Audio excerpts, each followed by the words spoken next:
Olá pessoal, nesse vídeo a gente vai fazer uma breve revisão, né, do que vocês já viram sobre a parte de imunologia clínica, né? Lembrando que essa disciplina ela discute os exames que são realizados no laboratório, né, no setor de imunologia. Então a gente vai relembrar algumas técnicas, algumas análises que vocês já abordaram, né? Vamos fixar alguns conceitos, fixar algumas propostas, algumas metodologias que são trabalhadas na rotina no setor de imunologia no laboratório de análises clínicas, né? Então, só para a gente recapitular, né, o princípio básico da imunologia clínica é investigar e orientar, né, o clínico no diagnóstico através dos exames laboratoriais. Então, a gente tem o setor de imuno, né, sendo utilizado ali, junto com o setor de bioquímica, junto com o setor de hematologia, como uma ferramenta de auxílio, né, no diagnóstico feito pelo médico. Então, os exames dentro da imunologia, eles visam, por exemplo, avaliar se determinado paciente já entrou em contato com um determinado antígeno. A gente está vivenciando isso agora, por exemplo, na questão da Covid-19, né, o setor de imuno trabalhando na questão das sorologias, né, na detecção mesmo através do PCR, mas não só numa situação de pandemia, mas nos diagnósticos rotineiros, né? Problemas, por exemplo, autoimunes, né? Doenças de caráter infeccioso, né? Então, o setor de imunologia ele trabalha muito colado, né, com o diagnóstico do paciente. Ele fornece, né, meios para que, através dos exames laboratoriais, para que o médico confirme determinado diagnóstico, avalie, né, ou auxilie nesse diagnóstico feito pelo médico, né? Então, o princípio básico, né, que rege o funcionamento da imunologia é justamente se pautar no conhecimento do sistema imune para que se descubram, através das reações entre antígenos e anticorpos, né, a existência ou não de afinidade, de relações entre os antígenos potenciais, né, ou os anticorpos presentes no organismo, para que a gente chegue a um resultado, né? A função do sistema imune é justamente a defesa do nosso corpo, né? Trabalhar nesse processo de defesa.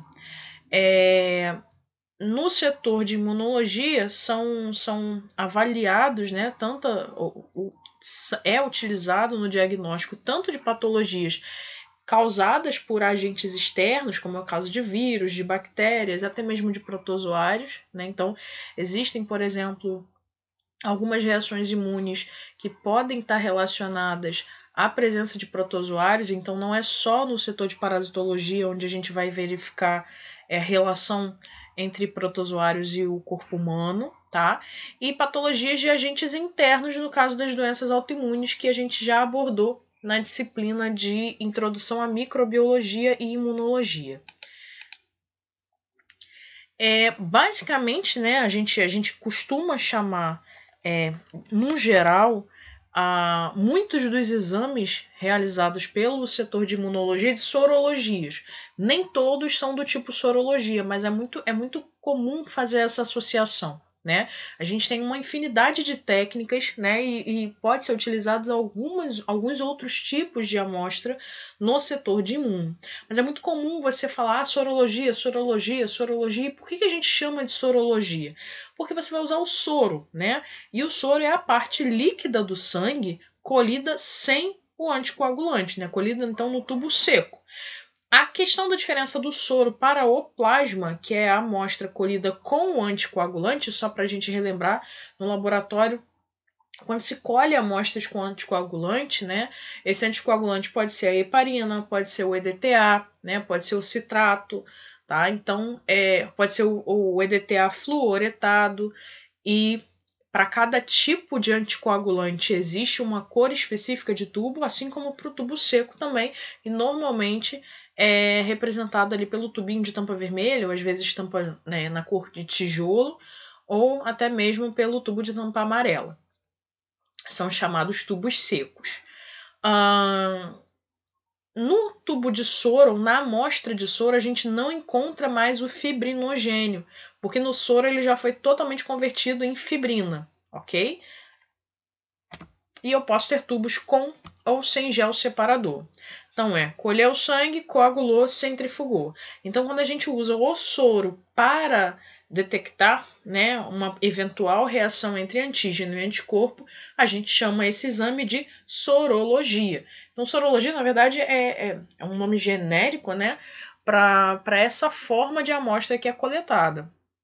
Porém, existem sorologias para infinidades, né, de detecções, né, vírus, bactérias, enfim, né, existem muitas amostras que podem, muitas doenças, né, muitos distúrbios e tudo mais que podem ser detectados aí via sorologia. Então aqui é só repetindo o que eu falei, né? A diferença de soro para o plasma. Tanto soro quanto plasma são parte líquida do sangue. A diferença é a forma de coleta, né? No soro eu uso o tubo seco, no plasma eu uso o tubo com a presença do anticoagulante. E por usar o anticoagulante na amostra de plasma eu preservo o fibrinogênio. E na do soro eu não tenho fibrinogênio porque ele já foi convertido em fibrina. Os ensaios sorológicos, né, os ensaios realizados no setor de imunologia, eles visam detectar, né, essa relação entre antígeno e anticorpo. E a gente consegue ver essas interações de duas formas. Existem as chamadas interações primárias, que são ligações diretas entre antígeno e anticorpo, e interações secundárias, né? Você detecta a quantidade de anticorpo presente pelas mudanças no estado físico do antígeno. Ou seja, você vai avaliar o que os anticorpos estão causando no antígeno. Então você consegue ter uma ideia dessa ligação, né, dessa atividade dos anticorpos mediante a ação sobre os antígenos. A interação entre antígeno e anticorpo, ou seja, o anticorpo ali detectando a presença do antígeno no organismo, só para a gente lembrar, antígeno é um corpo estranho, né? Pode ser uma partícula externa, bactéria, vírus, toxina, ou quando nas doenças autoimunes o corpo detecta partes do próprio corpo como sendo antígenos. Então, antígeno seria algo que fosse estranho. Essa interação ela é uma associação bimolecular, né, semelhante à interação de enzimas com seus substratos ou de hormônios com seus receptores. Então, são ligações. Tá? Os anticorpos não provocam alterações químicas, tá? Irreversíveis na molécula de antígeno. Então, eu tenho essa associação que a gente chama de formação de imunocomplexos, né? Mas eu tenho, né, assim como a gente representa as reações químicas, quando se trabalha química, né, então eu tenho aqui a ligação entre antígeno e anticorpo, ela forma os imunocomplexos, porém eu tenho a reação acontecendo no sentido contrário também, isso pode se dissociar em algum momento. São reações reversíveis, né, formadas através de ligações não covalentes, tá? Então, são ligações químicas. E em relação ao que se pode esperar a respeito dos anticorpos, né, a gente tem algumas características que precisam ser levadas em conta. Então, uma delas é a especificidade. Especificidade é a habilidade do anticorpo em distinguir, né, seu imunógeno, distinguir ali o seu antígeno. Em relação à quantidade dessa resposta, né, o número de linfócitos B, de células B que vão estar envolvidos nessa resposta, a taxa de síntese desses anticorpos e qual é o grau de persistência do anticorpo após a sua produção. Então, a minha resposta imunológica, né, a minha produção de anticorpos, primeiro vai depender da quantidade de linfócitos B que eu tenho envolvido nesse processo. Qual a taxa de produção de anticorpos por esse linfócito. E só lembrando, o linfócito B, quando ele está ativo, quando ele está ali naquele momento produzindo os anticorpos, eu posso chamar de plasmócito, tá? E por quanto tempo esse anticorpo persiste, né, no organismo após a sua produção. Inclusive, a gente tem discutido bastante, ou está vendo discutir bastante isso em relação à própria Covid-19, né? Alguns estudos, algumas pesquisas estão dando conta de que a persistência dos IgGs, né, ou das IgGs, no pós-infecção Covid, ela dura ali cerca de 3 meses, né? Segundo o estudo mais recente aí de Oxford, né? Que saiu essa semana ainda. Então, são 3 meses. Diferente, por exemplo, de outros anticorpos que podem durar anos, né? Ou pessoas, às vezes, que estão imunizadas por uma vida inteira. Então, um anticorpo que dura 3 meses, né? Mesmo que a gente produza aí a vacina, se de fato ficar comprovado que essa taxa de permanência, né, desses anticorpos vai ficar em torno de 3 meses, então essa vai ser uma vacina que vai ter que ser tomada em várias doses, né? Como a gente tem, por exemplo, no caso da vacina da própria gripe, né? A gente tem que tomar anualmente, diferente de outras vacinas onde a gente toma por um período de tempo maior, né? Então, isso tem a ver com essa persistência ao longo dos anos, ou ao longo do tempo, melhor dizendo, né? O isotipo, né? Então, que tipo de anticorpo que eu tô falando? Eu tô falando dos anticorpos do tipo IgA, do tipo IgM, do tipo IgG, né? Eles têm uma meia-vida diferente, né? Lembrando que os que vão guardar a memória imunológica são as IgGs. Aqui para a gente relembrar, né, a diferença de forma entre as nossas classes de imunoglobulinas, né, IgD, IgE e IgG são monômeros, né, aquele formato de Y clássico. A IgA é um dímero, né, como se fossem dois Yzinhos grudados uns nos outros. E a IgM um pentâmero, né, 5 partes de ligação, tá? E para a gente recapitular, né, a IgD possivelmente é a primeira a ser produzida, mas da mesma maneira, na resposta imune, né, mas da mesma maneira que surge, ela desaparece, por isso que ela não é dosada. IgE é muito relacionada ali na defesa contra parasitos do tipo vermes e protozoários, né, e reações alérgicas. A IgG é a marcadora de contato prévio, é aquela que vai sendo produzida com o passar da infecção, né? E a gente tem visto muito falar de IgG nos últimos meses, né? Então ela é a que confere a memória imunológica ao nosso organismo. IgA associada ali às mucosas, né? Como por exemplo as glândulas mamárias, né? Na produção do leite materno, por exemplo, a saliva. E a IgM, que é a marcadora de infecção em sua fase aguda, né? IgM e IgG, né? Hoje até para quem não é da área da saúde, já aprendeu esses dois termos, né? Já virou corriqueiro para a grande população. IgM e IgG, entendendo que IgM é a primeira fase, né? Encontrada ali na primeira fase da infecção, e a evolução para IgG como sendo ali a fase tardia da doença e a fase de produção de memória imunológica. A afinidade do anticorpo é uma coisa que vai interferir bastante também nesse tipo de resposta. A afinidade é a força de ligação de um anticorpo com o seu antígeno em um único sítio de ligação. Então, quanto maior a afinidade, menos anticorpos são necessários ali para eliminar o antígeno. Ele tem uma afinidade muito grande, então ele consegue executar melhor a sua função. Tá? E a avidez é a força total de ligação dos anticorpos nos dois sítios de ligação. Aqui só para a gente ter uma diferença, né, para ver visualmente essa diferença quando a gente fala de avidez e quando a gente fala de afinidade. Então aqui, ó, afinidade é a força em um sítio de ligação e a avidez a força total nos dois sítios de ligação. E existe a questão da reação cruzada, né, ou reatividade cruzada, né? É a habilidade de uma população de moléculas de anticorpos de reagirem com mais de um antígeno. Normalmente a gente associa essa relação antígeno e anticorpo, né, como a gente falou ainda há pouco, como se fosse um modelo chave-fechadura das enzimas, né? Só que existem algumas situações onde temos respostas que são similares, respostas de anticorpos que são similares com antígenos diferentes. Isso é muito comum de acontecer? Não tão comum, porém acontece.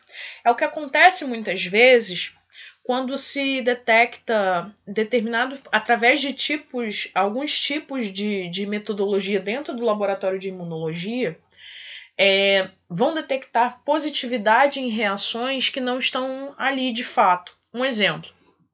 Existem determinadas técnicas que vão detectar positivo para determinado agente, né, medindo ali a relação antígeno e anticorpo, e aí a gente tem um resultado positivo. Vou citar um exemplo. Sífilis, né, através do VDRL. O VDRL, a gente vai discutir nas próximas aulas, ele é um exame chamado não treponêmico, porque ele não usa a bactéria treponema para fazer o diagnóstico. Ele usa alguns compostos, tá, como colesterol, a lecitina, a cardiolipina. Ele vai usar uma grande quantidade desses compostos, imitando ali o comportamento da bactéria. E às vezes você encontra a positividade num VDRL, e aí você vai falar assim, poxa, então essa pessoa tem sífilis. Não necessariamente ela tem. Né? Ela pode, o exame pode ter dado positivo através de uma reação cruzada. Ou seja, eu tinha ali um outro tipo de antígeno, um outro tipo de partícula que foi detectada, e por isso eu detectei a reação antígeno e anticorpo. Mas não era a bactéria que lá estava. Né? Ele se ligou ali achando que fosse, mas não era. Então, eu posso encontrar determinados falsos positivos por conta de reações cruzadas, ok? No laboratório de imunologia, né, no setor de imunologia, melhor dizendo, a gente tem testes que são do tipo qualitativo e testes quantitativos. Os testes qualitativos, a gente vai observar se existe uma reação ali, ou seja, se o meu resultado foi reagente ou se foi não reagente. Reagentes são resultados positivos, não reagentes, resultados negativos.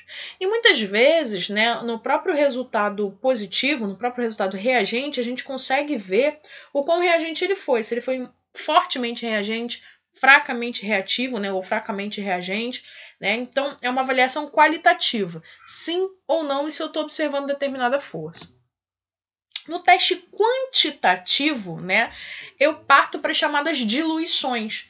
Eu encontrei um exame positivo, encontrei um teste positivo, mas o quão positivo ele está? Até onde eu consigo encontrar essa reação positiva? Então eu faço as diluições, né? 1 para 2, 1 para 4, 1 para 8, 1 para 16 e assim por diante, né? Para a gente ir vendo até quando a gente considera esse resultado sendo positivo. Já que eu citei o exemplo do VDRL, né, já que eu citei o exemplo da reação que faz detecção de sífilis, quanto mais longe eu for nessas diluições, mais positivo tá essa detecção, mais forte tá essa detecção, essa reação. Então significa dizer que a carga de atividade ali, reação entre antígeno e anticorpo, ela tá mais evidente, ela tá mais forte, né? E isso é um critério também para que, uma vez detectada uma reação positiva, o médico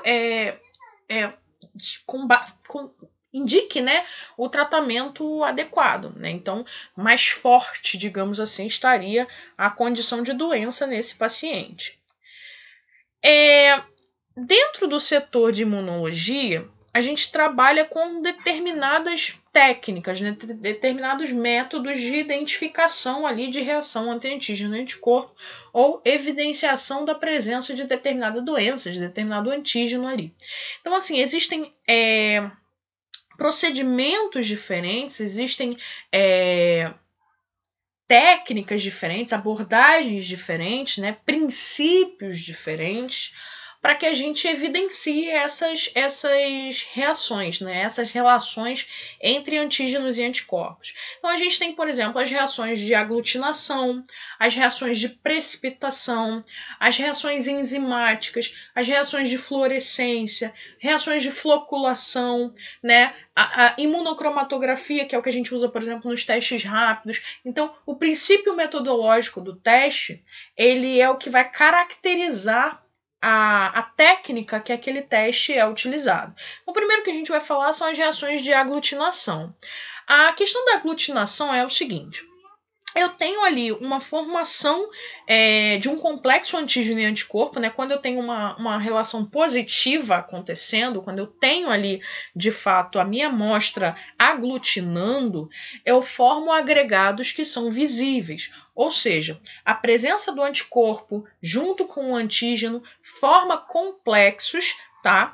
E esses complexos formam uma aglutinação, formam grumos, formam agregados que são visíveis mesmo a olho nu. Então eu consigo ter uma ideia de positividade mesmo sem a utilização do microscópio. E isso dentro de um laboratório, né, ele facilita muito, né, a detecção, porque normalmente são exames de fácil visualização, né, de fácil princípio metodológico. É claro que a gente precisa entender, né, como é que eles funcionam. O setor de imunologia ele é muito parecido com o setor de bioquímica no sentido de usar kits que já são prontos, kits comerciais, e é essencial, assim como no setor de bioquímica, a leitura das bulas de realização desses exames, porque precisamos saber qual é a quantidade de amostra a ser utilizada, qual a quantidade do reagente a ser utilizada, seguir o princípio metodológico, seguir o passo a passo da realização desses exames para que eu não tenha erros no final. Então é de extrema importância leitura e interpretação das bulas. Então, dentro de um laboratório, não dá para a gente seguir só no pega e vai, né? Peguei, já tenho meu material e vou de qualquer jeito. Não pode ser assim, né? A leitura e a interpretação das bulas dos exames são fundamentais, né, no funcionamento de um laboratório de análises clínicas para que tenhamos ali o diagnóstico sendo feito de maneira adequada. Então, as reações de aglutinação elas são utilizadas no diagnóstico laboratorial de doenças virais, bacterianas, doenças causadas por protozoários, fungos, né, doenças autoimunes, detecção de hormônios e tipagem sanguínea, né? Então, assim, a forma com que se faz a tipagem sanguínea, que a gente sabe que é essencial, né? É uma das primeiras coisas que se faz ao nascer, né? É saber o tipo sanguíneo, que aliás é uma coisa que muitas pessoas até hoje não sabem ou esqueceram ou não costumam guardar essa informação, e eu digo para vocês que é de suma importância saber a tipagem sanguínea e realizar essa tipagem sanguínea de forma correta, né? Mais para frente, quando a gente estiver discutindo o exame, eu vou tecendo alguns comentários a respeito, tá? Para começo de conversa, a gente precisa entender que a reação, né, melhor dizendo, de aglutinação, ela envolve três itens. A partícula que está sendo envolvida, tá? A presença dos antígenos e a presença dos anticorpos. Então, para eu aglutinar, eu tenho que ter essas três coisas acontecendo. Uma partícula, antígenos e anticorpos. É isso que evidencia uma aglutinação como positiva, tá? Então, as reações de aglutinação são agregados visíveis a partir do momento onde eu tenho uma interação entre partícula, antígeno e anticorpo. Isso pode acontecer de uma forma direta ou de uma forma indireta, né? Então, exatamente por esse motivo, a gente tem esses dois tipos de aglutinação. A gente tem reações de aglutinação direta e reações de aglutinação indireta. Na aglutinação direta, as partículas de antígeno, né, são insolúveis e o antígeno faz parte da partícula naturalmente, ou seja, ele já está no corpo, ele já está ali, presente, tá? Eu não preciso colocar nada externo para evidenciar uma positividade no meu exame, porque eu já espero encontrar ou não aquela partícula ali no organismo. Um dos exemplos de aglutinação direta é justamente a tipagem sanguínea, tanto para fator RH quanto para tipagem sanguínea em relação ao sistema ABO. Outro exemplo de aglutinação direta é o teste de Cumbis direto, tá? Que é realizado para evidenciar principalmente anemias do tipo hemolítica, né? A gente vai falar um pouco melhor mais para frente. E detecção também de antígenos febris, né? Como presença de salmonela, brucela, proteus, né? Evidenciar se aquele indivíduo tem uma infecção por essas bactérias, né? Então, volto a dizer, nem toda infecção, né, mesmo as bacterianas, é detectada pelo setor de microbiologia, né? Muitas vezes você vai fazer pesquisas que envolvem infecções de bactérias no setor de imunologia também. A gente já tinha discutido a respeito disso para as infecções virais, né? A gente não tem cultivo de vírus no laboratório para fazer, no laboratório de microbiologia, para evidenciar uma virose, mas a gente tem sorologias que visam detectar ali a presença do vírus ou a presença de anticorpos contra o vírus, que é o caso que a gente está abordando agora na Covid-19. Mas muitas pessoas têm essa ideia de que isso só vai acontecer então no caso das viroses. Para as bactérias eu vou utilizar o setor de microbiologia apenas, né? Porque já associa, como microbiologia é sobre bactérias, então é tudo no setor de micro. Nem tudo, né? Principalmente naquelas doenças que são de diagnóstico mais difícil, bactérias que são mais difíceis de você cultivar em laboratório. Muitas vezes quando você quer um resultado mais rápido, e às vezes se você partir para o setor de microbiologia, o teu tempo até chegar ao diagnóstico correto vai ser maior, né? Então o setor de imunologia ele dá uma certa rapidez mesmo no diagnóstico de infecções bacterianas. É claro que não existe diagnóstico para todas as bactérias, assim como também não existe para todos os vírus, mas também é uma ferramenta nessa identificação. E no caso da aglutinação indireta, que é também chamada de aglutinação passiva, o antígeno ele é solúvel e está adsorvido a uma partícula qualquer. Adsorvido é diferente de absorvido. Absorvido é quando você absorve, né? Traz para si. Adsorvido, misturado, né? Então ele está ali misturado, tá junto com uma partícula, né? Como por exemplo o látex, né? Existem muitos testes que você vai olhar na caixa, tá lá. Fator reumatoide, látex. PCR, látex. Todos esses que têm a indicação do látex é porque usam o látex como essa partícula, né, que vai evidenciar a formação, né, da ligação entre antígeno e anticorpo, tá? Então eu introduzo o antígeno em uma partícula. Alguns exemplos de teste, né? ASO ou ágilo, né? Que é para identificação da antistreptolizina O, produzida pela Streptococcus pyogenes. A gente vai discutir isso mais para frente também. O teste de fator reumatoide e o Aller-Rose. O Aller-Rose ele não usa o látex, né? Mas ele vai usar um outro princípio de adsorção de partículas também, né, para que seja evidenciada a positividade do teste. Aqui é como fica, né? Então eu teria ali a minha amostra, esse caso aqui, por exemplo, uma amostra de sangue. Claro que é um desenho, mas fica mais ou menos desse jeito. E quando eu aglutino, eu vejo, né, esses grumos, eu vejo esses agregados. Existem pessoas que falam assim, o sangue coagulou, né? Mas a gente não usa o termo coagulação, você usa o termo aglutinação, que entendendo que coagular é ativar toda uma cascata de coagulação, onde a gente tem vários fatores ali envolvidos, presença de plaquetas e tudo mais. Aqui o que eu estou observando é formação de complexos entre antígenos e anticorpo, né? Então eu uso o termo aglutinação. E aqui temos, por exemplo, como que fica, né? Como que a gente evidencia, como que a gente visualiza essa ligação entre antígeno e anticorpo, tá? Em relação à parte técnica, né, que tipos de fatores que podem influenciar nessa formação desses agregados? O tipo de anticorpo que está sendo envolvido, né? Qual é a reação que eu estou evidenciando ali? A concentração de íons e o pH do meio, né, pode ser um fator de interferência, né, interferindo inclusive nessa questão da ligação. Presença de macromoléculas, íons, enzimas e determinados conservantes. Tempo e temperatura de armazenamento, principalmente da amostra. Padronização adequada da suspensão de micropartículas ou de células. Concentração ótima de antígeno ou de anticorpo a ser fixado nas micropartículas ou células.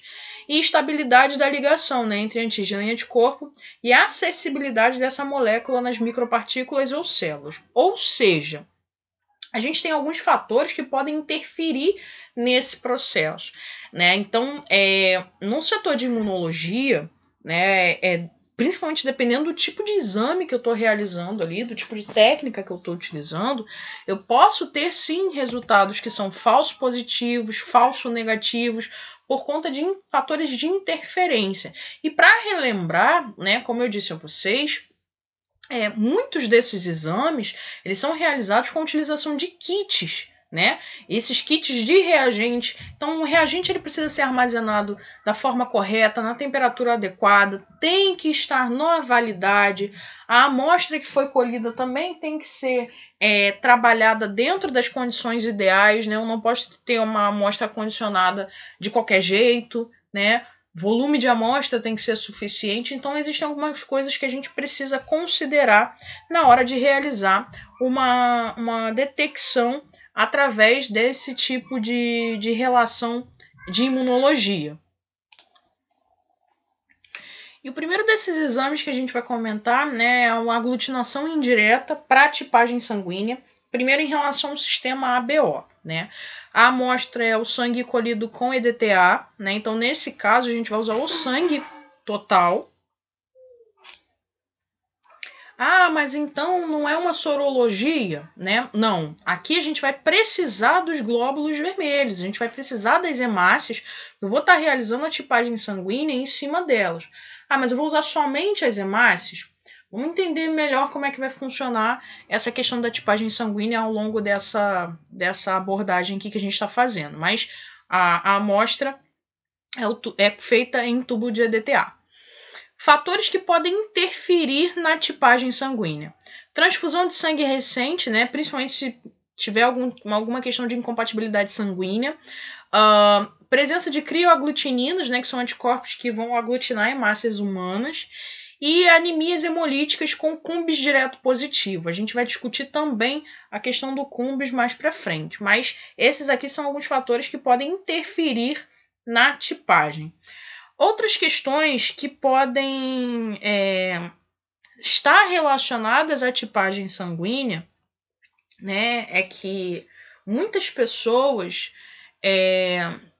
não sabem corretamente o tipo sanguíneo, né? Inclusive, hoje, a matrícula nas escolas, ela requer, né, documentos com tipagem sanguínea do aluno. Por que é interessante ou por que a gente deve saber o nosso tipo sanguíneo em relação ao sistema ABO e em relação ao fator RH? Caso aconteça algum acidente, né, caso se precise de transfusão, alguma coisa aconteça, essa informação ela precisa estar contida em algum lugar. Então isso fica registrado, né, na documentação da escola. Muitos tipos de profissões também, inclusive colocam, né, ali nos uniformes, né, caso de militares, casos de motoristas, né? E aí é onde eu quero chegar. Recentemente, postulou-se uma lei, né, no município que seria obrigatório, se eu não me engano, a partir do ano que vem, 2021, a colocação do tipo sanguíneo da criança na camisa. E aí a gente sabe que é de costume, muitas vezes, né, que um aluno saia de uma escola e aquele uniforme ali seja passado para outra criança. Então, vejamos bem. Isso acontece muitas vezes também, até mesmo em trocas de uniformes, né? Principalmente entre motoristas, e eu já vi isso acontecer. A informação de tipagem sanguínea é como se fosse uma identidade, gente. Você não sai por aí fornecendo sua identidade para outra pessoa. Aquele registro é seu, aquele RG é seu. Seu tipo sanguíneo é um, o tipo sanguíneo do seu colega pode ser completamente diferente do seu. E aí você tem aquela informação e vai estar fornecendo uma informação errada. Imagine se você sofreu um acidente, você está ali com uma camisa com um uniforme escrito que seu tipo sanguíneo é O negativo e na verdade você só pegou emprestado o uniforme de alguém e seu tipo é B positivo. Olha o problema, tá? Então, na hora de você receber, né, uma transfusão de sangue. Então, é de suma importância que a gente tenha essa noção do quão importante é saber o tipo sanguíneo corretamente. E partindo dessa noção, dessa importância, para quem não sabe o tipo sanguíneo, é bom que faça, que solicite isso em algum momento para que passe a saber. Tem gente que passa uma vida inteira falando assim, eu sou A positivo ou eu sou O positivo. Mas você já realizou uma tipagem sanguínea? Não sei, mas minha mãe é. Então eu sou também. Não é assim que as coisas funcionam, né? Voltando lá na genética, existem pessoas que às vezes o pai é A e a mãe é A e a criança nasce O. Mas isso pode acontecer? Pode. Pai AB com mãe AB, né? A criança pode ser A, pode ser B, pode ser AB. Então, assim, são muitas variáveis que podem acontecer ali no meio do caminho. Outra questão, laboratórios, né, principalmente que lidam com tipagem sanguínea em hospitais, maternidades, né, é de suma importância que se tenha, não que nos outros casos não seja, né, mas é de suma importância a confiabilidade da tipagem que está sendo realizada, porque aquela mãe vai sair daquela maternidade com aquele documento da criança e aquele documento é o que vai reger toda a vida daquela criança ali, né? Saiu sabendo que é A positivo ou O negativo. Só que se essa tipagem foi feita de uma forma errada, ou de repente alguém, na hora de laudar ali, digitou errado, trocou a amostra, e acreditem, isso acontece, né? Não deveria, mas acontece. Que problemas eu posso estar causando ali naquela criança? Se essa criança, de repente, ali tá numa UTI neonatal, precisa de uma transfusão de sangue, e aí você tem lá um documento, né, que atesta que aquela criança é de determinado tipo sanguíneo e a criança é de outro tipo sanguíneo. Olha o problema que você pode estar causando nessa questão. Então, gente, laudo de tipagem sanguínea é uma coisa muito séria. É por isso que ele não pode ser feito de qualquer jeito, de qualquer maneira, né? Assim como nenhum outro exame pode ser. Mas aqui a gente lida com informações que vão ser necessárias na hora, por exemplo, de incidentes, né?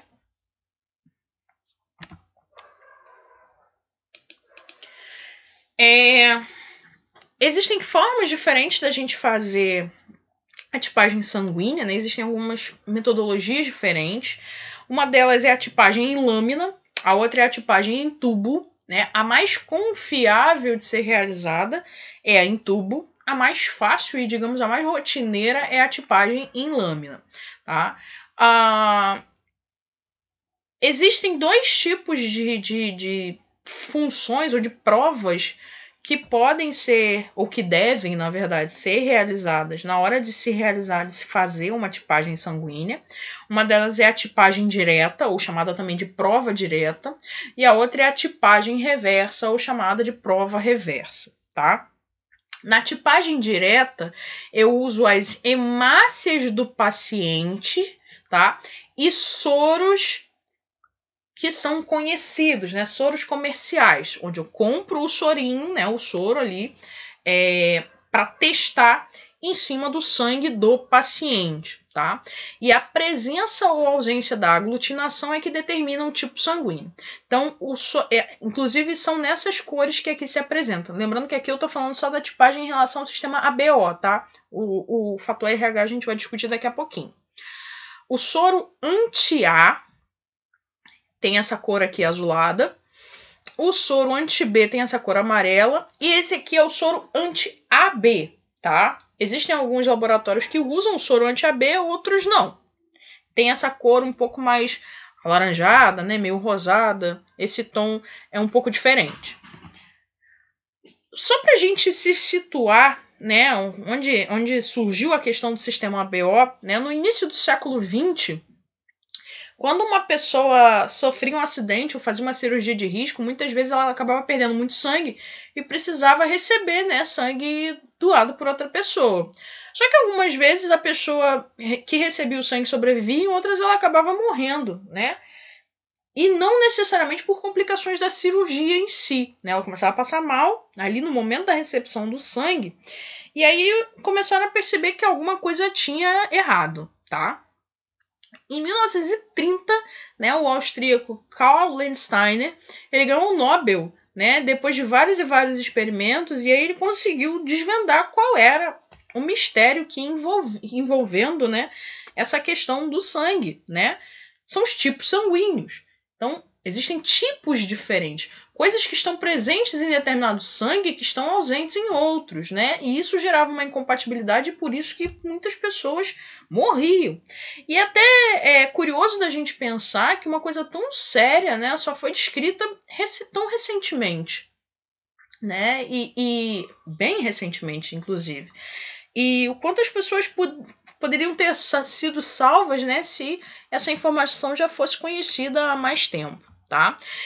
Então, recapitulando lá os conceitos que a gente já trabalhou lá desde genética, em relação ao sistema ABO, eu tenho tipo sanguíneo A, B, AB ou O. Lembrando que o O, na verdade, ele era o 0, né? Mas como os outros foram chamados ali por letras, alguém resolveu chamar o 0 de O, tá? Então ficou A, B, AB e O. Por que uma pessoa tem sangue A? Por que uma pessoa tem sangue B? Por que tem AB? Por que tem O e tudo mais, tá? Aqui a gente tem a representação das hemácias dessas pessoas, ou hemácias desses grupos sanguíneos, tá? Então, lembrando que hemácias também podem ser chamadas de eritrócitos ou glóbulos vermelhos. E dois nomes que a gente vai ter que se acostumar a partir de agora, que são aglutinina e aglutinogênio, tá? Aglutinina é a mesma coisa que anticorpo. Aglutinogênio é a mesma coisa que antígeno. Então, aglutininas, os anticorpos, aglutinogênio, antígenos. Por que uma pessoa tem sangue tipo A? Porque na parede das hemácias, na parede dos eritrócitos, né, na membrana plasmática, melhor dizendo, né, dessas células, esta pessoa tem um antígeno A. Por que uma pessoa tem sangue tipo B? Porque esta pessoa, na membrana das hemácias, tem antígeno B, né? Aglutinogênio B. Por que uma pessoa é AB? Porque na membrana das hemácias ela tem tanto os antígenos A quanto os antígenos B. E a pessoa é O porque ela não tem nenhum desses dois antígenos, tá? Então, tem A, tem B, tem A e tem B e não tem ninguém, né? Não tem em relação ao sistema ABO. Só que se uma pessoa é sangue tipo A, as hemácias dela têm aquele antígeno. E no plasma daquele sangue, ele tem que ter uma defesa. E essa defesa vem através dos anticorpos. Os anticorpos defendem, digamos assim, contra o tipo contrário. Então, por exemplo, se essa pessoa que tem A na membrana das hemácias, ela passa a ter uma defesa contra o B. Então, lá no plasma, ela vai ter um anticorpo anti-B. Se essa pessoa tem sangue tipo B, lá no plasma, ela vai ter um anticorpo anti-A. Por quê? Porque se chegar o A ali, aquele anticorpo vai reagir ou não vai deixar chegar. Nesse caso, é uma reação muito severa e aí a pessoa acaba morrendo, né? Mas a ideia inicial ali é defesa, tá? No caso do grupo AB, essa pessoa não tem nenhum desses dois anticorpos. Por quê? Porque ela já tem os dois antígenos na parede, né? Ela já tem os dois antígenos na membrana das hemácias. Então, porque ela tem defesa, ela já tem os dois ali. Agora, quem é O, como não tem ninguém nessa membrana, ele tem anticorpos tanto anti-A quanto anti-B. Então, funciona da seguinte forma, recapitulando. Se uma célula tem um antígeno A na hemácia, ela vai ter no plasma o anticorpo anti-B. Se uma pessoa tem na sua hemácia o antígeno B, ela vai ter no seu plasma o anticorpo anti-A. Se uma pessoa tem nas suas hemácias o antígeno A e o antígeno B, ela não tem esses anticorpos no plasma. E se uma pessoa que é do grupo O e não tem nenhum dos antígenos na hemácia, ela vai ter no seu plasma anticorpo anti-A e anticorpo anti-B. Por que eu estou passando essa informação? Porque é exatamente esse o princípio da realização da tipagem sanguínea. Só para vocês entenderem como é que é feita, você coloca lá uma amostra na placa, né, nesse caso na lâmina, tá? E aí pinga o reagente, né? Pinga ali os soros que já são conhecidos comercialmente. Uma coisa que tem que ser levada em consideração é pingar o soro sempre nessa posição aqui, ó, na vertical, para que evite que você coloque mais soro do que o necessário. E aí mistura, né? Utilizando, ou às vezes até mesmo uma ponteira, tá? De pipeta, mas se mistura, às vezes tem gente que prefere segurar nas lâminas e ir fazendo movimentos rotatórios para que a amostra entre em contato ali com o soro, tá? E em caso de não aglutinação, o sangue vai ficar assim, ó. E em caso de aglutinação, ele fica desse jeito. Então, não aglutinou, aglutinou, tá ok? E lembrando também que existem as cores, né, que a gente já viu ali na frente, né? O anti-A azulzinho, o anti-B amarelinho, anti-AB com aquela coloração ali meio alaranjada, meio rosada. Então, temos o seguinte. Se uma pessoa tem sangue tipo A, na hora de eu realizar o exame no laboratório, né? Eu pinguei ali o meu soro. Esta pessoa vai aglutinar com o anti-A. Né? Pinguei o anti-A, reagiu com A. Anti-A com A, aglutinou. Tá? Então, essa pessoa tem sangue A. Se eu observei a aglutinação com o anti-B, essa pessoa tem sangue tipo B. Se eu observei a aglutinação com os dois, esta pessoa tem o sangue AB. E se eu não observei a aglutinação nem com o anti-A, nem com o anti-B, essa pessoa tem sangue tipo O, ok? Então, aqui uma outra forma da gente ver. Eu pinguei o sangue, tá? Aqui aglutinou, né? Esta pessoa, sangue tipo A. Pinguei o anti-A, aglutina. Com o anti-B, nada acontece. Então, essa pessoa é tipo A. Para tipo sanguíneo B, ó, com o soro anti-A não aglutina e vai aglutinar com o soro anti-B. AB aglutinou com os dois. O não aglutinou com ninguém. Então, recapitulando, no laboratório, aglutinou com o soro anti-A, esta pessoa tem sangue A. Aglutinou com o soro anti-B, esta pessoa tem sangue B. Aglutinou com o anti-A e com o anti-B, essa pessoa tem sangue AB. Não aglutinou com nenhum dos dois, essa pessoa tem sangue O. Ok? Prós e contras da tipagem em lâmina. Fácil realização, fácil interpretação. Vocês viram ali que é bem facinho, né? Você vai olhar e vai ver. Aglutinou, né? Formou grumo, não formou. Se formou, positivo. Se não formou, negativo. Desvantagens. A interpretação é subjetiva. A gente está vendo aqui nessa imagem reações de aglutinação que são fortes. Mas nem toda aglutinação é tão boa e tão evidente dessa forma. Coisas que podem estar interferindo na questão da força, né, de aglutinação. Aqueles fatores que a gente discutiu agora há pouco, né? Quantidade de anticorpos e tudo mais. Nesse caso, como eu estou usando um soro que é comercial, eu tenho que ter atenção à validade desse reagente, a forma de armazenamento desse reagente, tá?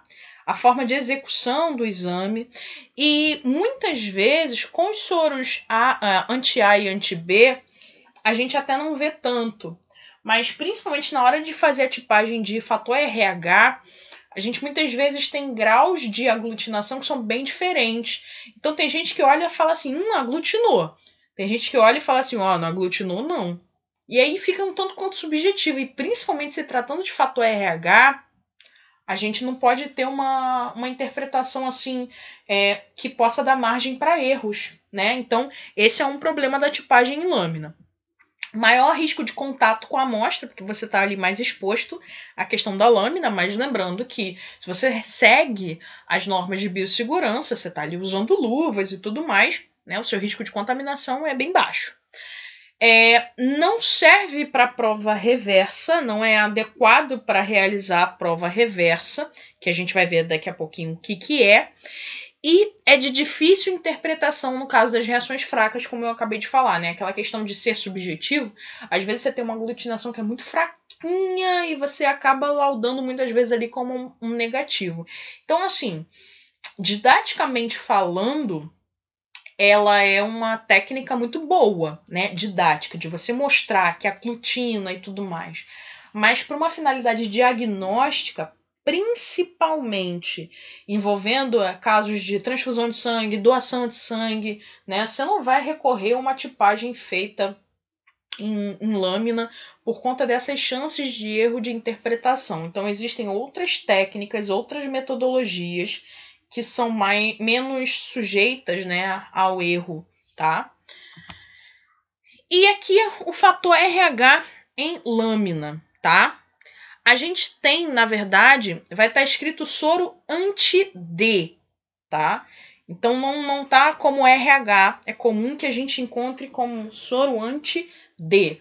Então já saibam que o D é para pesquisa do RH. Quem tem RH positivo tem um antígeno D nas suas hemácias. Quem tem RH negativo não tem antígeno D nas suas hemácias. Quem é RH positivo não tem anticorpos em relação ao fator RH no seu sangue. Porém, quem é RH negativo tem anticorpos anti-D, tá? E aí, quando a gente usa o soro anti-D, você pingou lá a gotinha do soro, da mesma maneira que a gente viu agora para a tipagem ABO. Você pingou lá o soro anti-D em cima da sua gota de sangue, se aglutinou, é RH positivo. Se não aglutinou, é RH negativo. A gente vai assistir agora um vídeo que é do canal do Rodrigo Marques, né? Tá no YouTube. E é um vídeo que mostra exatamente essa questão da tipagem em lâmina, tá? E existe uma explicação bem bacana, né? Sugiro que vocês se inscrevam lá no canal e tem alguns vídeos bem bacanas por lá.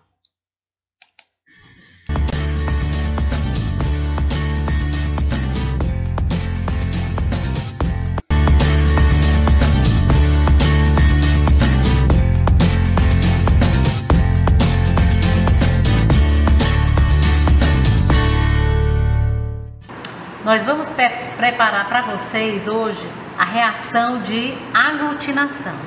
Para isso, nós vamos precisar de sangue, de anticorpos anti-A, anti-B, anti-AB, anti-D, lâminas de vidro, pipeta Pasteur descartável, ponteiras e um depósito com água, além de gás. Inicialmente, nós vamos homogeneizar o sangue com auxílio da pipeta Pasteur. Nós vamos coletar uma amostra, gotejar sobre a lâmina de vidro. O restante nós vamos retornar para o frasco. Vamos adicionar uma gota do anticorpo anti-A, uma gota do anticorpo anti-B, uma gota do anticorpo anti-AB e uma gota do anticorpo anti-D. Agora, com uma ponteira, nós vamos homogeneizar.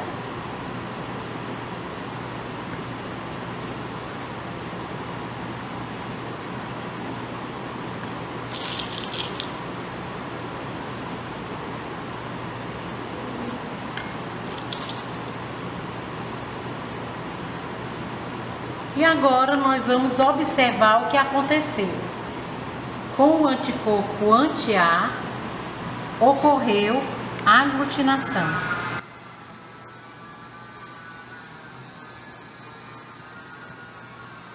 uma hemoaglutinação.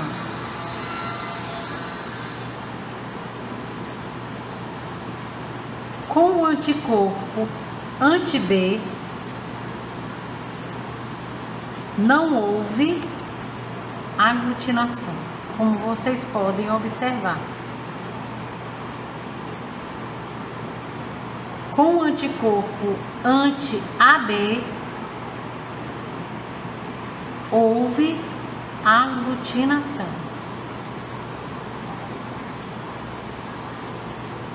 E com o anticorpo anti-D,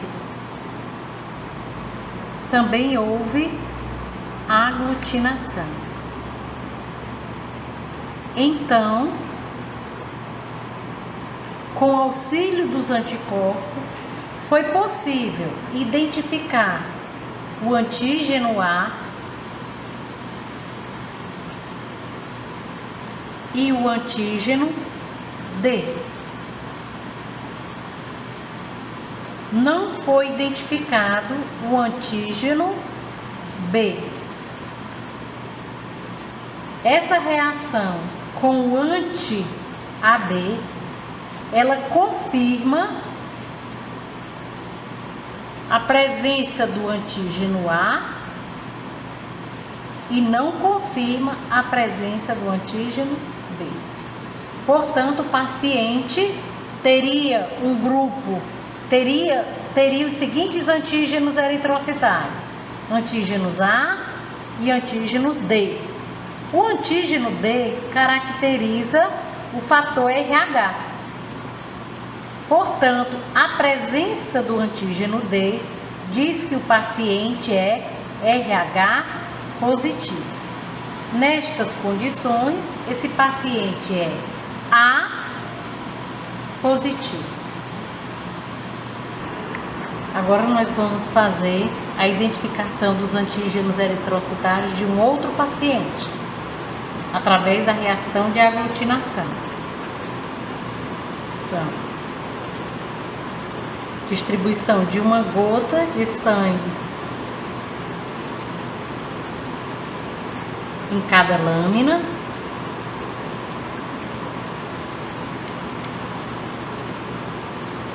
Gotejando o anticorpo anti-A.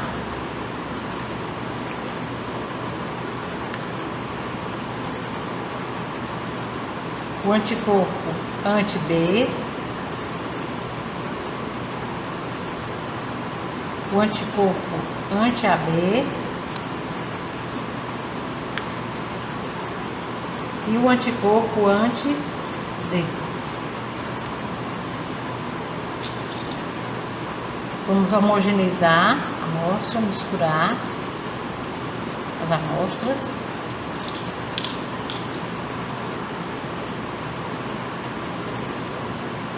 Esse tipo de reação, ele é uma reação que a gente mostra para os alunos somente para fins ilustrativos de aula prática de reação de aglutinação. Não pode ser visto como uma reação para dizer o grupo sanguíneo. Então, vamos ver o resultado.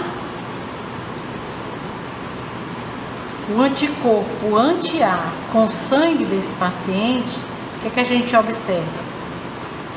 Não houve aglutinação com o anti-A. Com o anti-B, também a gente pode ver que não tem uma aglutinação. Com o anticorpo anti-D, também não houve aglutinação das hemácias. E com o anticorpo anti-D, vamos aqui homogeneizar mais lentamente, nós vamos observar uma discreta aglutinação com o anti-D. Então, para a gente concluir, esse paciente aqui não apresenta o antígeno A. Esse paciente não apresenta também o antígeno B. E aqui essa reação confirma que ele nem tem o antígeno A, nem tem o antígeno B. Então, ele seria o paciente do grupo sanguíneo O. E com o RH positivo, né, através da aglutinação com a proteína D, eu diria que esse paciente ele é O positivo. Aglutinação com a proteína D, eu diria que esse paciente ele é O positivo.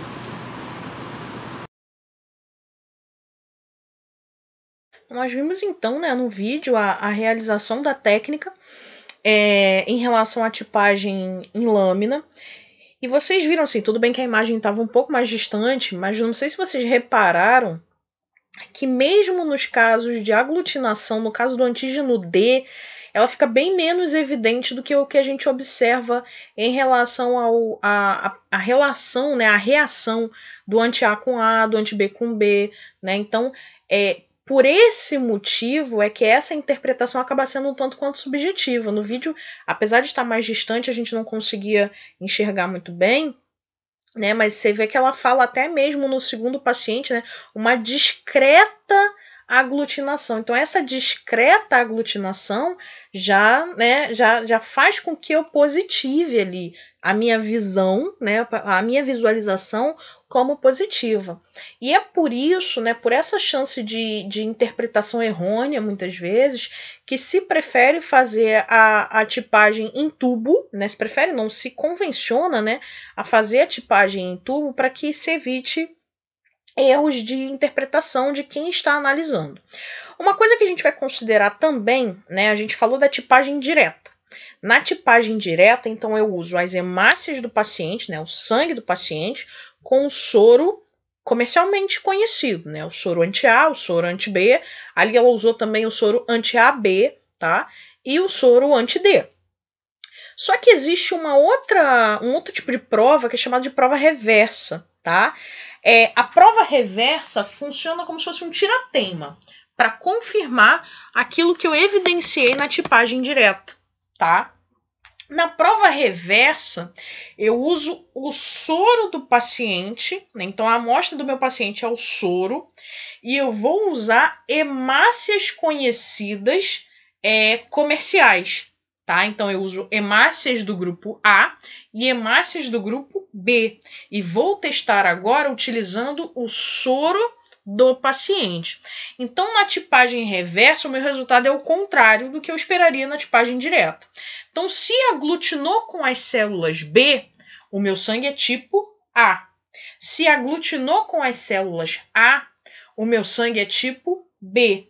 Se aglutinou com A e com B, o meu sangue é O. E se não aglutinou, eu tenho um sangue tipo AB. É sempre a gente pensar no resultado contrário da prova direta. Por quê? Porque aqui eu estou analisando a presença do anticorpo no soro do paciente. Então eu espero um resultado contrário. Se eu jogo as células B em contato com o soro desse paciente e ela aglutina, aglutinou por quê? Porque aquele paciente tinha no seu soro, no seu plasma, os anticorpos anti-B.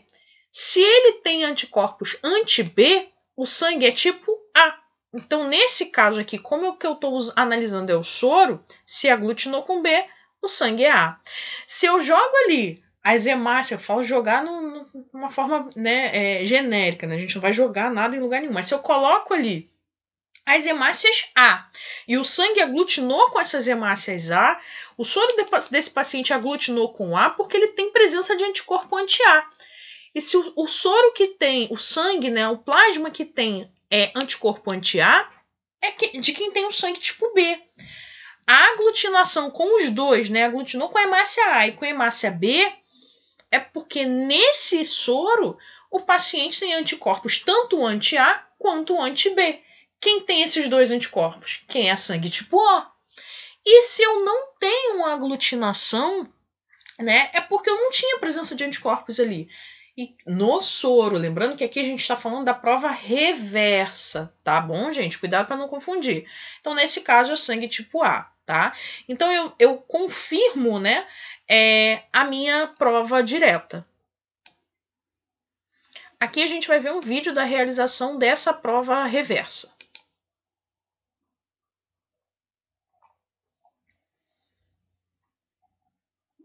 Ele vai colocar lá a separação dos tubos. Esse é um vídeo sem áudio. E aí ele está fazendo a identificação, tá?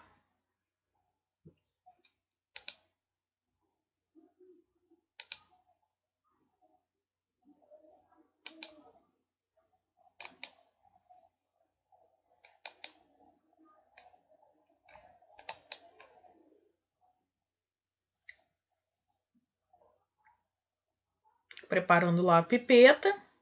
Essa é a amostra do soro do paciente, então ele está utilizando, ó, no frasco de hemácias A e no frasco de hemácias B.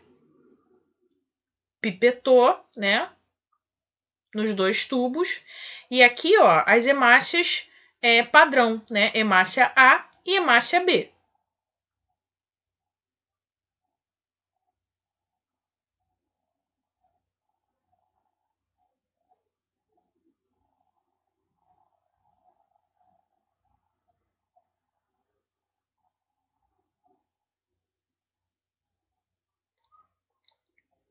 E aí ele vai gotejar, né, a hemácia A no tubo A e a hemácia B no tubo B. Para evidenciar, né, se vai haver aglutinação ou não. Uma gotinha só.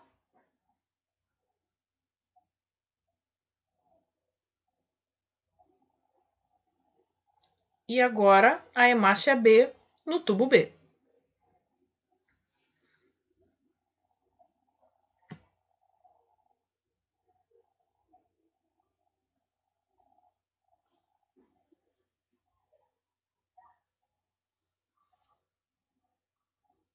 Centrifuga, né, os dois tubos por 15 segundos a 3.400 RPM e vai avaliar, né, se existiu aglutinação ou não.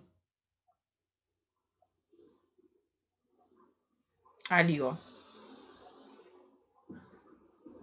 A aglutinação, nesse caso, ela é vista como esse botãozinho no fundo do tubo.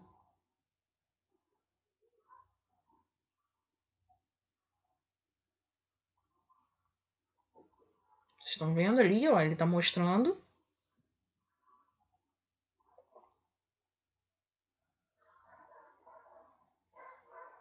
Olha a diferença. Viu?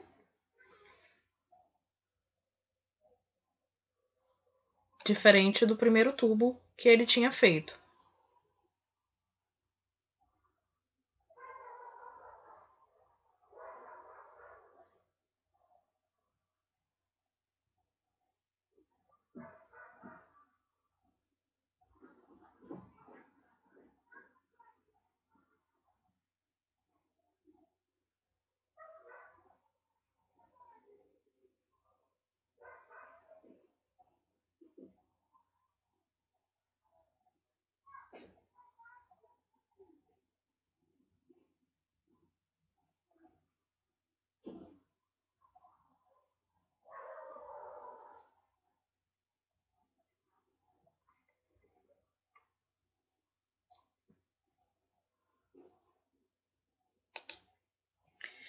Esse vídeo foi do canal Hanani Palozzi, né? Tem alguns vídeos bem bacanas também sobre outros tipos de exames realizados no laboratório.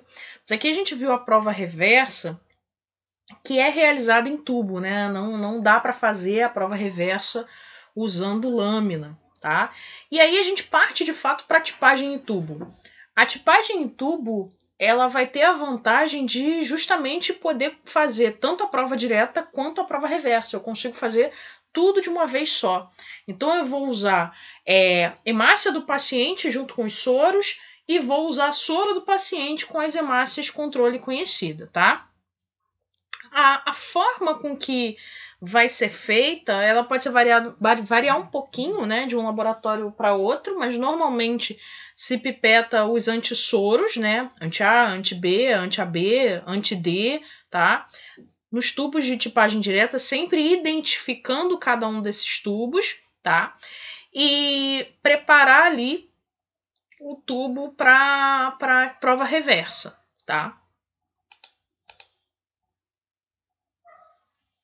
Aspirar o soro do paciente, 100 microlitros, né, no tubo de tipagem reversa, né? Então você usa primeiro ali as amostras referentes à parte de sangue total, centrifuga para poder ter a separação e ter somente a parte líquida do sangue para realizar a prova reversa. Com a mesma pipeta, aspirar 50 microlitros do fundo do tubo das hemácias e colocar num tubo de hemólise contendo 1 ml de solução salina, homogeneizar o tubo de hemólise e pingar 50 microlitros da solução no tubo de tipagem direta, tá? Nesse caso aqui, ele usou hemolizado, ok?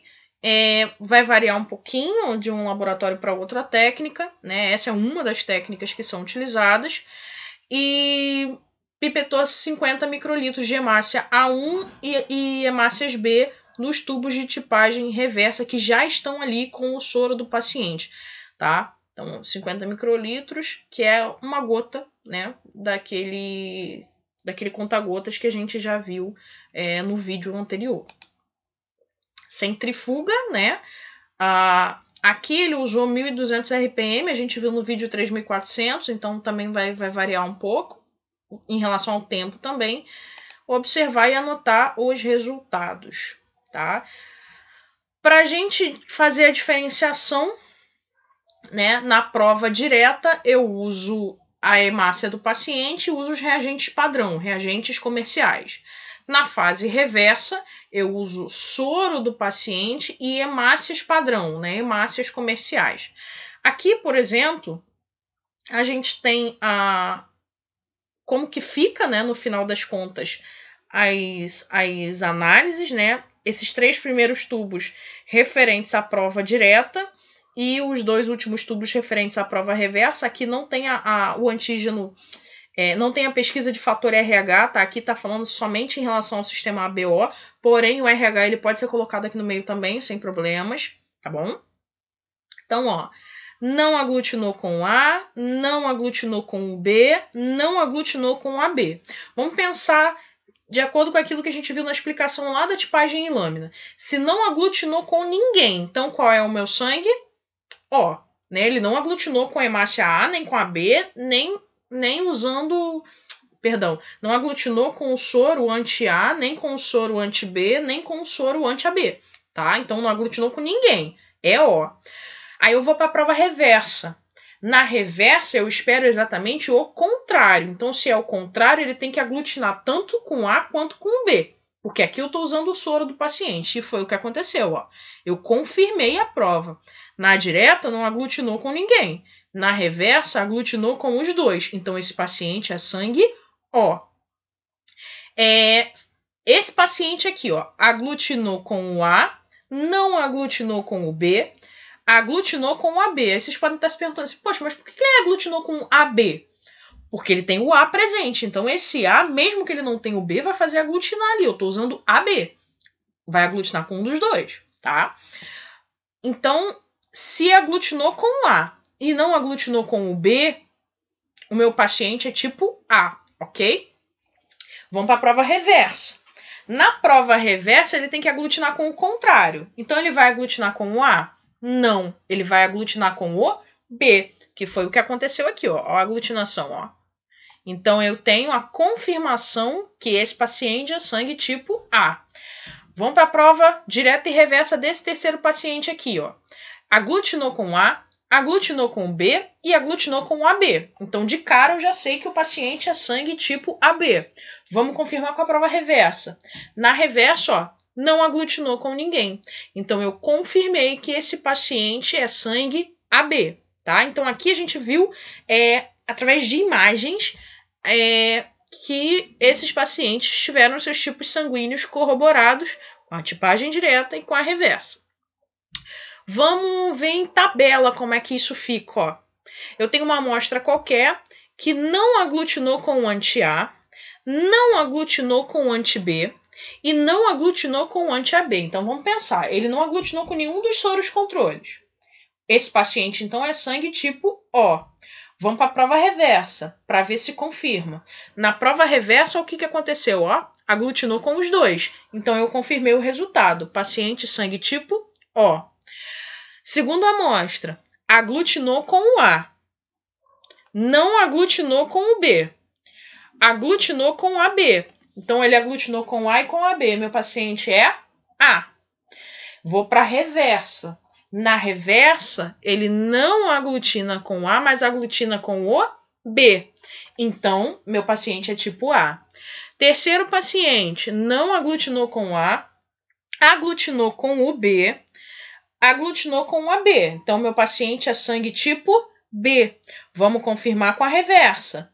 Na reversa, ele aglutinou com o A, né, que é o contrário a ele. Então, confirmou a prova. E aqui na quarta amostra é o exemplo que a gente tinha embaixo. Ó. Aglutinou com A, com B, com AB. Então, tipo sanguíneo AB.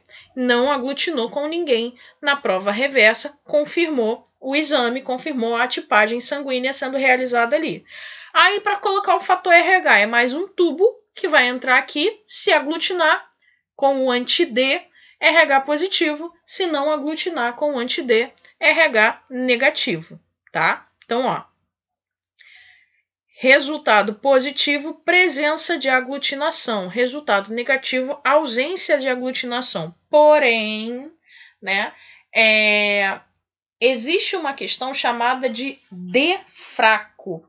São pacientes que vão possuir o antígeno D nas suas hemácias se expressando de forma assim muito fraquinha. Então pode ser que muitas vezes ele se comporte ali com RH negativo. E temos um problema se a gente dar um RH errado, né? A questão de incompatibilidade de RH ela é muito mais forte, muito mais evidente do que a questão do antígeno A, B ou AB, né, os dois antígenos juntos nas hemácias. Então, a incompatibilidade entre o sistema em relação ao antígeno dele é mais evidente, mais forte do que em relação ao sistema ABO. Então, aqui ó, temos algumas imagens das provas em tubo, né, considerando tanto os anticorpos do sistema AB, né, do sistema ABO, né, quanto em relação ao fator RH. Tá ok?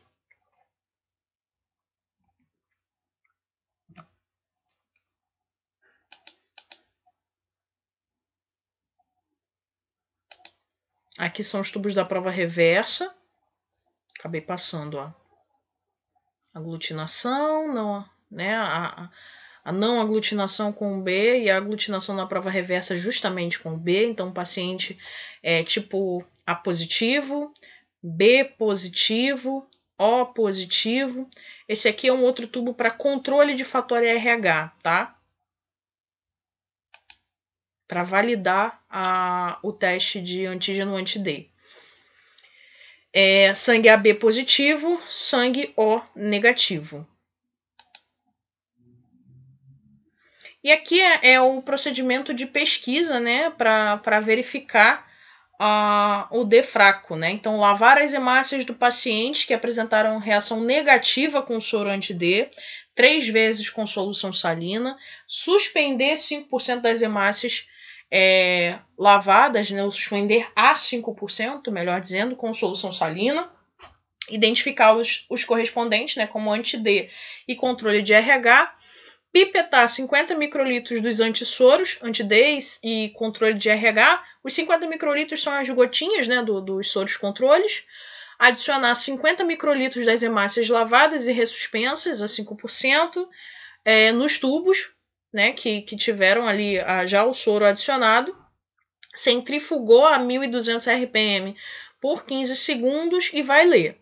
Se o resultado continua negativo, sem ocorrer aglutinação, incubar os tubos em banho-maria a 37 graus por 30 minutos e após a incubação centrifugar novamente durante 15 segundos a 1200 RPM e ler de novo.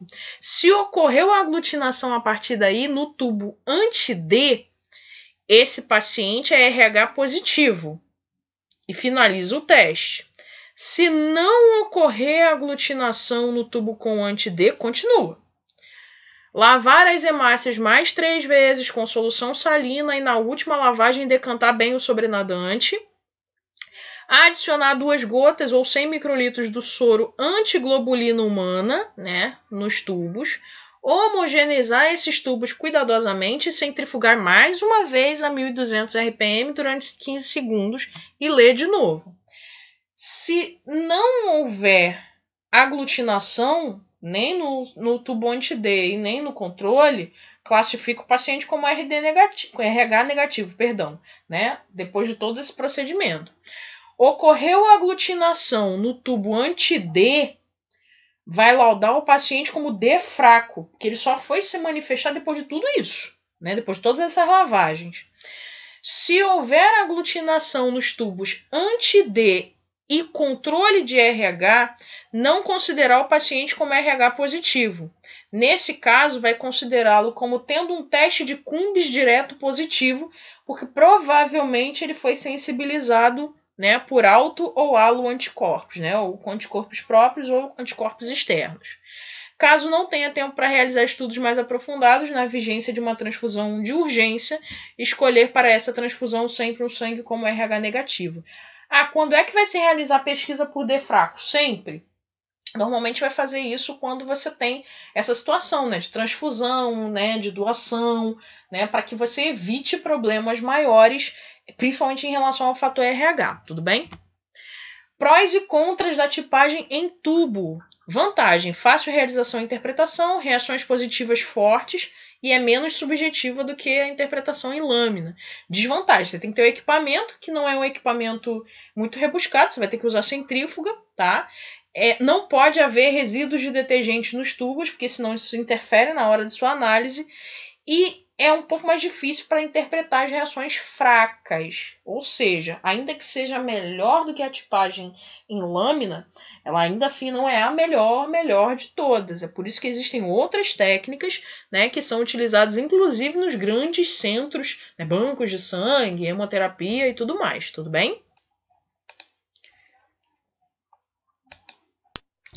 E esse aqui é um vídeo do canal, né, do professor César Júnior, né, também no YouTube, onde ele mostra uma aula com tipagem em tubo. Como B. Esse aqui é um controle, certo? É o reagente AB. Esse aqui é o reagente, eu posso colocar aqui, ó, como D, ou posso colocar aqui como RH, certo? Ele é o anti-D ou anti-RH. Tá? Ok? Vocês lembram daquele desenho da louça de casinhos de última geração e outra tecnologia? Então, um dos tubos eu vou marcar o A, os fatores, o outro. Laboratório pode fazer. Esse aqui é um controle, certo? É o reagente AB. Muitos laboratórios podem colocar. Esse aqui é o reagente, eu posso colocar aqui, ó, como D, ou posso colocar aqui como RH, certo? Ele é o anti-D ou anti-RH. Ok? Para ver A, B, RH identificado. Pessoal, quanto à ordem dos fatores, o laboratório pode fazer os esquemas aqui. Muitos laboratórios podem colocar o pipetamento do sangue aqui, 50 microlitros.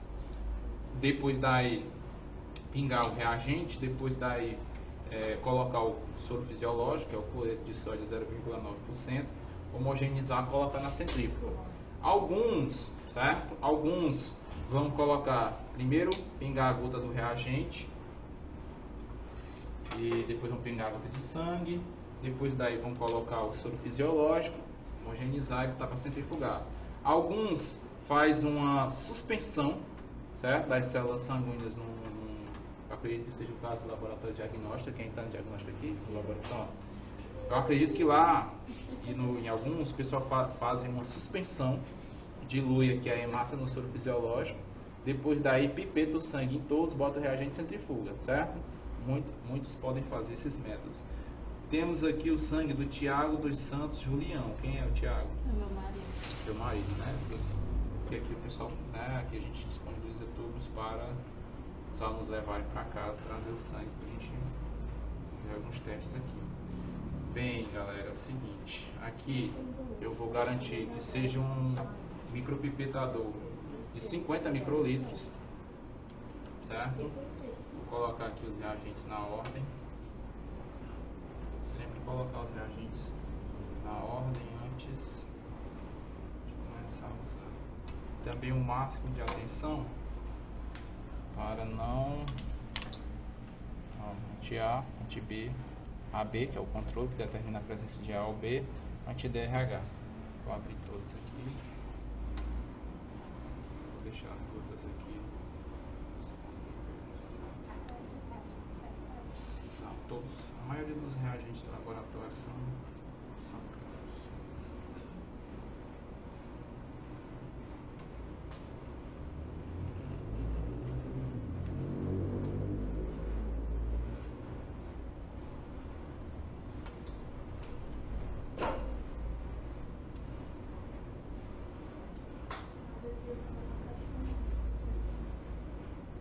Realmente é muito interessante, são muitas emoções.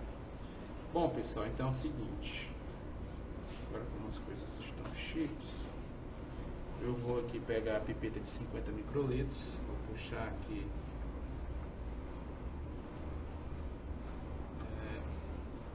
vou colocar 50 microlitros bem no fundo de cada tubo. Primeiro, para usar o pipetador automático, existem 2 níveis, certo? Eu vou apertar aqui com uma força bem leve e ela para. Eu vou considerar esse como primeiro nível. É o nível onde eu vou apertar, segurar, introduzir na amostra e soltar, certo? Para que a amostra possa entrar na ponteira. Para desprezar, eu vou até o fundo do tubo, aperto o primeiro nível e sempre fica um sujinho, né, pessoal? Então aí eu aperto, boto mais força, ela vai até o segundo nível, que ela vai tirar o restante que ficou sujo na ponteira. Vamos chamar isso aí de nível de desprezamento. Primeiro nível, segura, solta, pipetamento.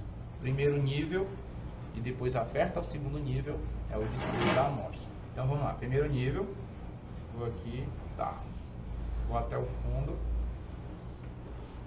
tá, volta ao primeiro nível, tubo B, ao fundo, tá, volta ao primeiro nível, controle de AB, tá, volta ao primeiro nível, fundo do anti-DRH, tá, ok.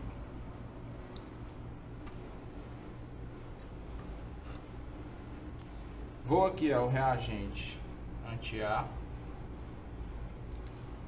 pingo a gota do anti-A, de preferência no meio do tubo, tá? Vou com o reagente anti-B, pingo bem no meio do B. Vou com o reagente controle de AB. Para que serve o controle de AB, pessoal, hein?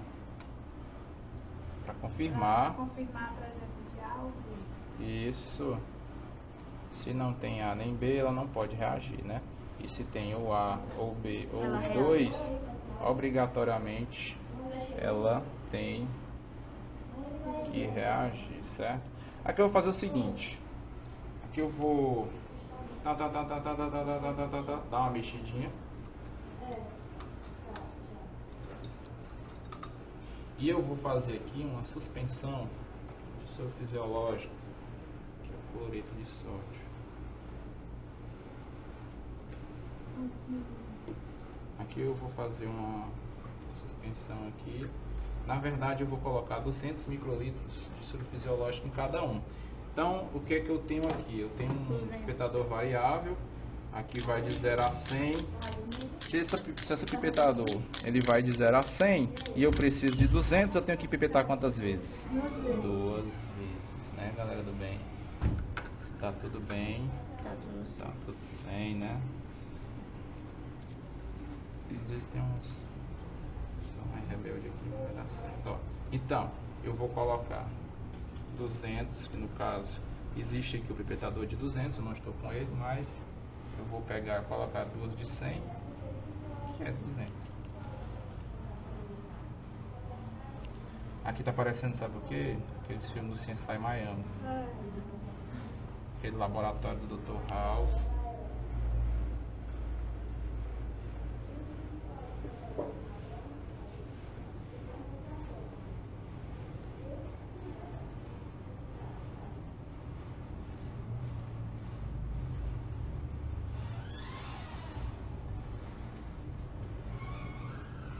Ok.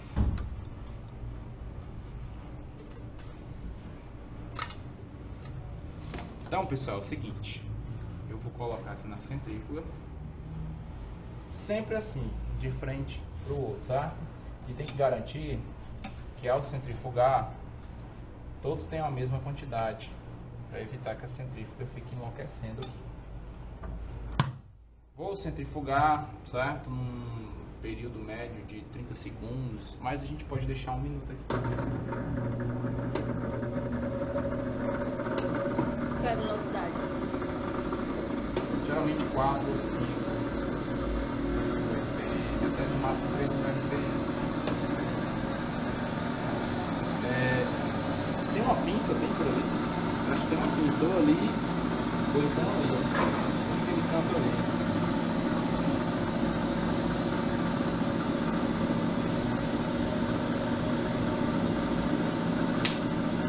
Ah, não tem que dar parede.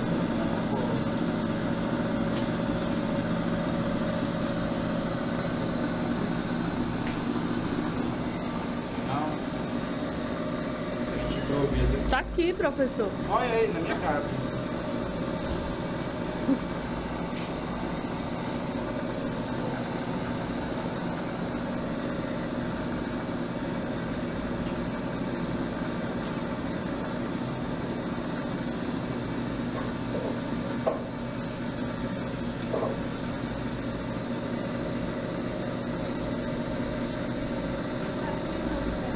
No máximo 1 minuto. Geralmente, dependendo da força da rotação da centrífuga, muitas vezes 30 segundos está bom. Muitas vezes só tem um cronômetro. Na técnica do VHS existe um relógio branco que é um despertador. Aqui no do despertador que eu quero treinar vocês a prestar atenção realmente direto, ficar de olho no VHS.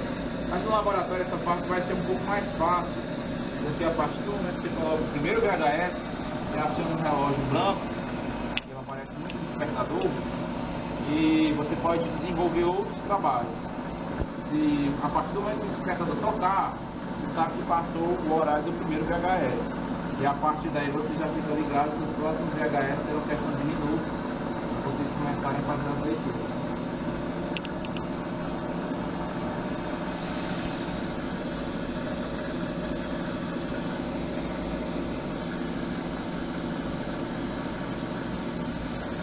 Começa a baixar aqui, devagar.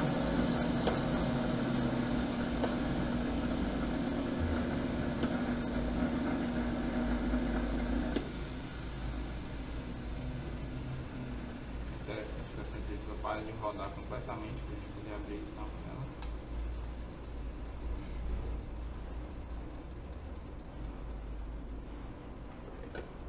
Bom, agora nós iremos fazer a leitura e, de acordo com aquela nossa aula teórica, vocês é que vão dizer o tipo sanguíneo. Eu vou apenas confirmar se é esse ou não.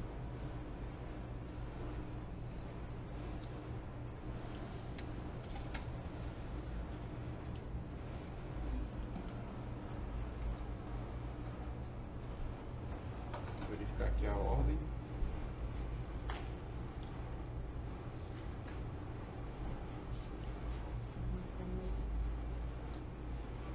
Ó, pessoal, A, B, AB, anti-DRH. Olha como é que fica embaixo, ó. Estão vendo aqui? Vou pegar aqui mais embaixo, vocês verem. Esse que tá azul é devido à presença do reagente azul, que é o anti-A, né? Deixa eu ver se eu consigo segurar de forma mais adequada. Esse que tá amarelo é o anti-B, esses dois aqui é o controle de AB e anti-DRH. Todo mundo tá conseguindo ver? Beleza, ó. Agora o que acontece aqui, pessoal? Vocês observaram que na lâmina houve uma aglutinação, ou seja, as células se colaram, parecendo uma coalhada? Se elas se colaram, certo? Se ela colou é porque reagiu, não foi? Se ela reagiu, está colado um no outro. Se ela realmente colou um no outro, a centrifugação gerou, estimulada por uma força chamada RPM, que é a rotação por minuto, acelerou a força da gravidade e empurrou essas células todas para baixo. O que acontece? A partir do momento que eu balançar esse tubo, as células que estiverem coladas no fundo, elas não se rehomogeneizam, elas não se remisturam, ela permanece colada no fundo do tubo. Se ela ficou colada, pregada, é porque reagiu, né? Se ela não ficar pregada, é porque ela não reagiu. Certo? Ó. Então, se eu mexer e ela se remisturar, voltar a sangue total, é porque não reagiu. Se ela permanecer com a bolinha de coágulo no fundo do tubo, é porque reagiu. Certo? Ó. Lá vai.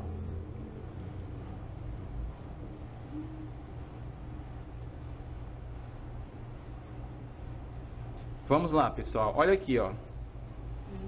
Ai, que lindo. O A voltou a se misturar? Então essas células aglutinaram, colaram, pregaram no fundo do tubo? Não. Se não pregou, não colou, não aglutinou, não coagulou, é porque não reagiu. Se não reagiu, não tem. Se não tem, eu não anoto, né? Então A morreu, não tem A. Vamos pro B, galera, ó. O B se homogeneizou, se misturou, certo? Ó. Então não pregou, não coagulou no fundo do tubo. Sendo assim, não tem B. Para que serve o controle de AB, hein, pessoal? É para confirmar realmente se tem um ou tem outro. Se tivesse A ou B, o controle que confirma a presença de A ou B tem que reagir também, né? E se ele não reagiu, ele me confirma que não tem nem A nem tem B. E se não tem nem A e não tem B, ele é zerado e o zero é representado pela letra O. Rapaz, não sei se são coral perfeito, ó. Aí, pessoal, vamos lá. Observe o que é que eu estou fazendo com o RH aqui, ó. Ó a bolinha mexendo com tudo, grudada. A bolinha, ela virou um coágulo que não desprega ou ela voltou a se misturar, tornando-se sangue total novamente? Não desprega. Se prega é porque colou, coagulou, aglutinou, impregnou, porque reagiu. E se reagiu é porque está presente. Se está presente, sua presença é positiva. Então, embora o RH ele não tenha RH, ele não tem tipo sanguíneo, é um tipo sanguíneo zerado, zero é representado pela letra A, mas ele tem o RH está presente, sua presença é positiva, então ele é O positivo.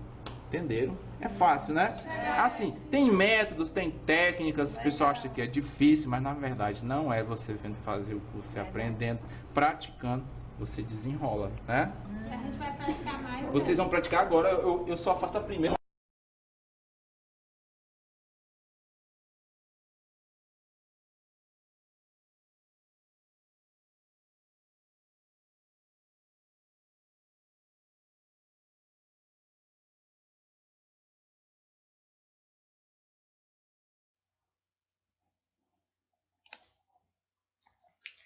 Então, ó, vocês viram na técnica, né, do vídeo, uma boa explicação, né, do professor, como que realiza a tipagem em tubo. Vocês viram que não tem nenhum mistério. Ela só envolve um pouco mais, demanda um pouquinho mais de trabalho em relação à técnica em lâmina, tá? Mas não é nenhum bicho de 7 cabeças realizar. E aqui a gente tem um quadro, resumo, de tudo que eu espero encontrar em relação à prova direta, prova reversa de cada um dos tipos sanguíneos, né? Então aqui, lembrando que tipagem direta, a gente usa as hemácias do paciente e o soro controle do kit, né? E para fator RH, né? Tá ali junto na prova direta. E a prova reversa eu uso o soro do paciente com hemácias que são conhecidas. Então, ó, quando aglutina com anti-A, não aglutina com anti-B, aglutinou com anti-AB, aglutinou com D, com anti-D, melhor dizendo, não aglutinou com A1 e aglutinou com as hemácias B, esse paciente é A positivo. Para o A negativo, ó, aglutinou com anti-A, não aglutina com anti-B, aglutina com anti-AB, não aglutina com anti-D, não aglutina com as hemácias A, mas aglutina com as hemácias B. Paciente B positivo, não aglutina com anti-A, aglutina com anti-B, aglutina com anti-AB, aglutina com anti-D, aglutina com as hemácias A e não aglutina com as hemácias B. B negativo, não aglutina com anti-A, aglutina com anti-B, aglutina com anti-AB, não aglutina com anti-D, aglutina com as hemácias A e não com as hemácias B. Paciente AB positivo, aglutinou com todo mundo aqui, ó, anti-A, anti-B e anti-AB. E aglutinou também com anti-D, porque ele é AB positivo. Quando foi para a prova reversa, ele não aglutinou com ninguém.